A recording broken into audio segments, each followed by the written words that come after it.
सध्या धुरंधर हा चित्रपट थिएटर्समध्ये धुमाकूळ घालत असताना मराठी, साऊथ, बॉलिवूड सगळीचकडनं ट्रेलर आणि टीझरचा नुसता पाऊस सुरू झालाय YouTubeवरती. आणि त्याच्याचमुळे मराठी इंडस्ट्रीकडनं एक ट्रेलर आणि एक टीझर ड्रॉप झालंय. आता सगळ्यात आधी चर्चा करूया गोट्या गँगस्टर या अतिशय सुंदर आणि मला असं वाटतं समाजामध्ये अतिशय विलक्षण बदल घडवून आणणाऱ्या चित्रपटाबद्दल. आता बघा सगळ्यात आधी शीर्षकापासून सुरुवात करूया. छ ला ईची वेलांटी जर का दिली तर काय बनतं? छी. हो. तीच माझी रिएक्शन होती सगळ्यात आधी या शीर्षकाबद्दल. अत्यंत अलंकारिक, सुंदर असे हे 2 शब्द आहेत, गोट्या आणि गँगस्टर. ज्याचा जो अर्थ आहे तो इतका सुंदर आहे, इतका खोलात जाऊन विचार आपल्या सगळ्यांना करायला भाग पाडणारा आहे, की जितकं बोलावं तितकं कमी आहे. मला असं वाटतं गोट्या आणि गँगस्टर हे 2 शब्द एकत्रितपणे आल्यानंतर जो एक सुरेख संगम आपल्याला पाहायला मिळतोय, असाच एक सुरेख संगम या संपूर्ण ट्रेलरमध्ये आपल्याला विविध, विविध गोष्टींचा पाहायला मिळतोय. कुठल्या? आत्ताच्या व्हिडिओमध्ये चर्चा करूया. सगळ्यात आधी आपण छान-छान डायलॉग्सबद्दल चर्चा करूया. हा एक डायलॉग आहे ट्रेलरमध्ये. काय बोलतो आपण सबका टर बोले तो गँगस्टर. बरं, आता हा डायलॉग दिल्यानंतर तो ॲक्चुअली थोडा वेळ थांबलाय, कारण त्याला माहिती आहे की नेक्स्ट सीन आपला लगेच माझ्या कोणीतरी येऊन कानशिलात लगावणार आहे. म्हणूनच तो तसाच थांबलाय स्तब्ध एक 2 सेकंड्स करता आणि मग इकडचा जो ॲक्टर आहे तो त्याच्याकडे जातो आणि त्याच्या कानाखाली वाजवतो. बेसिकली ही चपराक त्याच्या कानाखाली जरी आपल्याला पडताना दिसत असली, तरी ही चपराक खऱ्या अर्थाने मराठी प्रेक्षकांवरती पाडली जातीये. अशा प्रकारचे सिनेमे बनवून.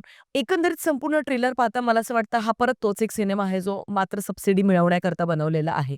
आणि जी काही 20,00,000, 30,00,000, 40,00,000 जी काही सबसिडी यांना प्राप्त होते, कुठेतरी मला असं वाटतं हा सिनेमाच ॲक्चुअली 1,00,00,000,000 आतल्या रकमेमध्ये बनवलेला आहे. ट्रेलरमध्ये आपल्याला प्रथमेश परब जो आहे तो खूप कोवळा प्रथमेश परब दिसतोय. म्हणजे if you know what I mean तो फारच अगदी मला असं वाटतं एकंदरीत ट्रेलरचं प्रेझेंटेशन पाहता, सगळे ॲक्टर्सचे चेहरे पाहता, प्रवीण तरडे सुद्धा खूप तरुण याच्यामध्ये दिसतायत. तर एकंदरीत हे सगळं पाहता बेसिकली हा सिनेमा 2014-15 सालीच शूट केलेला असणार आहे आणि आता तो इतक्या वेळानंतर रिलीज केला जातोय. का बरं? म्हणजे हा तो सिनेमा आहे ज्याला YouTubeवरती मला फुकट जरी कोणी म्हटलं, की "हे बघ मी तुला या YouTubeवरती या चॅनलवरती अपलोड केलेला आहे हा सिनेमा, तू प्लीज बघ." नाही बघू शकणार मी. फुकट दाखवलं तरी नाही बघू शकणार.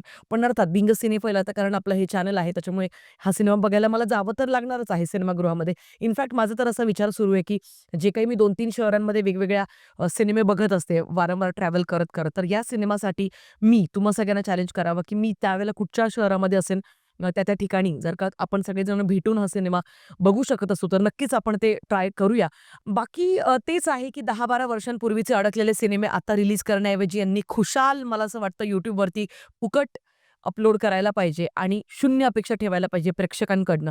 हा सिनेमा ॲक्चुअली बघायला जर का कोणी जात असेल, तर तो फक्त प्रोड्युसर्सच्या कुटुंबातले सगळे फॅमिली मेंबर्स जातील बघायला आणि जर काही इक्का-दुक्का काही ज्युनियर ॲक्टर्स आपल्याला चित्रपटामध्ये दिसत असतील, तर ते फक्त आवर्जून आपल्या परत फॅमिली मेंबर्सला घेऊन जातील हा सिनेमा बघायला. बाकी त्यांच्या व्यतिरिक्त हा सिनेमा कधी येईल, कधी जाईल कोणाला काही फरक पडणार नाही आणि गोट्या गँगस्टर सिरियसली. गोट्या बोल गोट्या गँगस्टर. ही नावं घेताना सुद्धा लाज वाटते माहिती ज्यावेळेला आपण जातो तिथे सिनेमागृहाच्या आधी जे एक तिकीट काउंटर असतं किंवा मोस्टली तर मी ऑनलाईनच बुकिंग करते. पण तिथे गेल्यानंतर ते विचारतात ना, "कुठला सिनेमा आहे मॅम?" चेक करताना. त्यावेळेला आपल्याला सांगताना मला लाज वाटते आता काय. गोट्या गँगस्टर बघायला आली मी.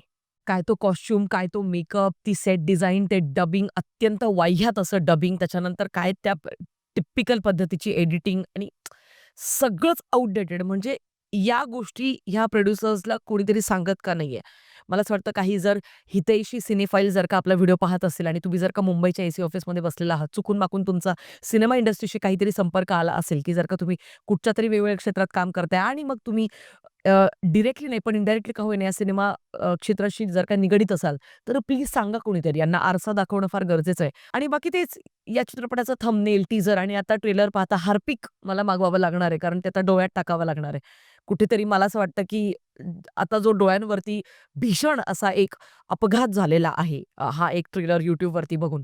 तर कुठेतरी मला असं वाटतं त्याची मलमपट्टी करावी लागेल. बाकी तुमचं काय म्हणणं आहे गोट्या गँगस्टरबद्दल? कमेंट सेक्शनमध्ये कळवा आणि जसं मी तुम्हाला प्रॉमिस केलंय, आपण हा चित्रपट ॲक्चुअली सोबत बघण्याचा प्रयत्न करूया. त्याबद्दल अपडेटेड राहूया. Instagramवरती मला फॉलो करा फॉर मोर अपडेट्स. आता बोलूया पुढच्या चित्रपटाबद्दल, ज्याचं नाव आहे "अगं अगं सूनबाई काय म्हणता सासूबाई" या चित्रपटाबद्दल. सगळ्यात आधी या नावाचीच एक मालिका ॲक्चुअली टेलिव्हिजनवरती येत होती किंवा येतेय मला माहिती नाही, कारण मी मालिका बघत नाही. ते विश मी बघू शकत नाही ॲक्चुअली. कारण मला माझा मेंदू जो इथे नाही ठीक आहे गुडघ्यात आहे. सर तो मला सडवायचा नाहीये अजिबातच. थोडंफार जो काही तो काम करतोय त्याला शाबूत तसंच ठेवायचं. त्याच्यामुळे हे जे मालिकेचं विष आहे, ते मी कधीच कन्झ्युम करत नाही.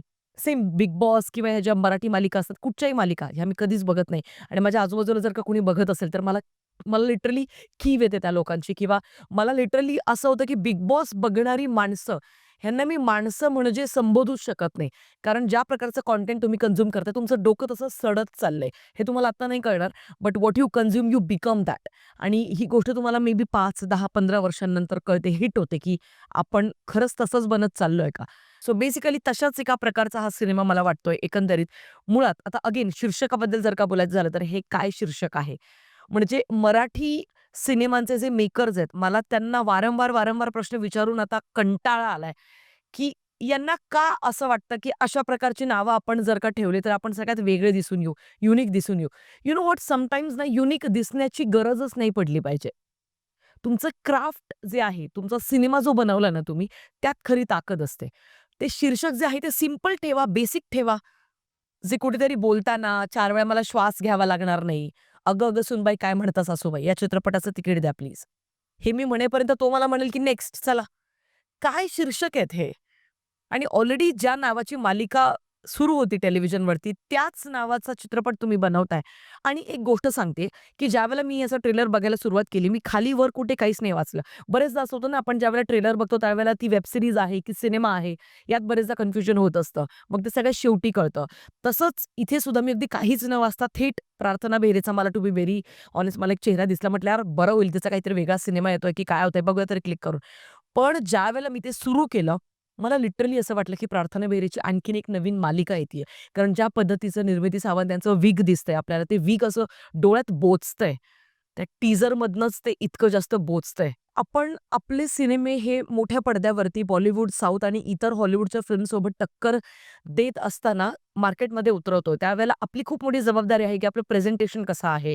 आपण कशा पद्धतीचे मेकअप आर्टिस्ट हायर केलेत? मेकअप आर्टिस्ट यावरती एक वेगळा व्हिडिओ बनवणं फार गरजेचं आहे आता, असं मला वाटायला लागलंय.